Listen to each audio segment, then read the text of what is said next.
Саламатсыңарбы балдар?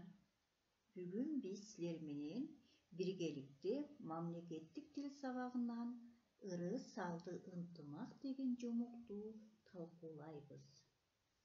Кана балдар, кун коюп жомукту угабыз.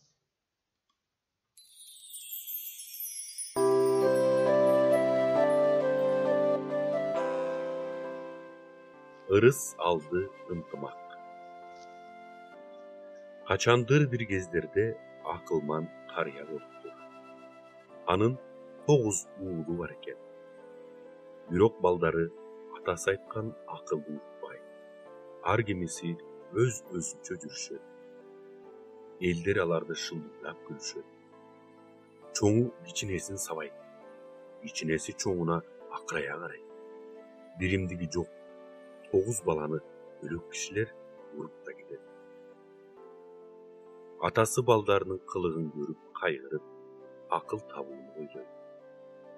Ошентип бир күнү тоого барып, үйүнө чоң тутам табылганы көтөрүп келет. Балдарын чогултуп алып: "Кана балдарым, күчүңөрдү сынап көрөйүн. Мына ушул табылганы толугу менен сындыргылачы" дейт. 9 уулдун ар бири кезектешип күчүн сынашат. Бооланган табылгыны эч кимиси сындыра албайт. Карыя табылгынын боосун чечип: "Эми бирден сындырып көргүлөчү" дейт. Балдары табылгыны ошол замат эле чарт-чурт бөлүп: "Мына сындырдык" деп мактанышат. Абышка балдарды отургузуп алып, нускалуу сөз баштайт. "Мен силердин келечегиңерди ойлоп капа болом.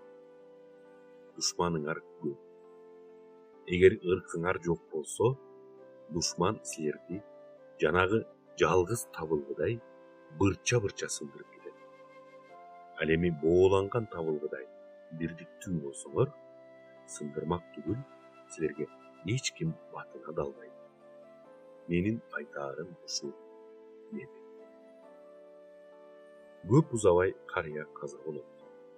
Балдары акылга келип, касташкан душманды жеңип, артык дүйнөсү болсо бейбечараларга берип, ынтымактуу турмуш өткөрүшөт. Элибизде ырыс алды ынтымак деген макал ошондон калган дешет. Балдар, силерге ырыс алды ынтымак деген жомок жактыбы?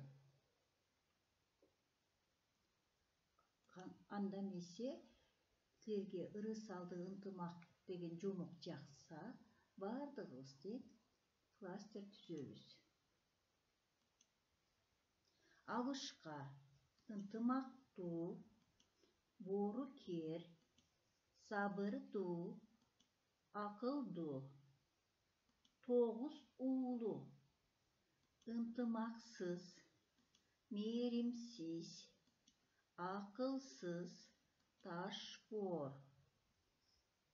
Кана балдар, кластерди жакшы түздүк, азаматсыңар. Кана балдар, анда эмесе ушул тема боюнча үйгө тапшырма экинчи көнүгүүнү орусчадан кыргызчага которуп жазып келебиз.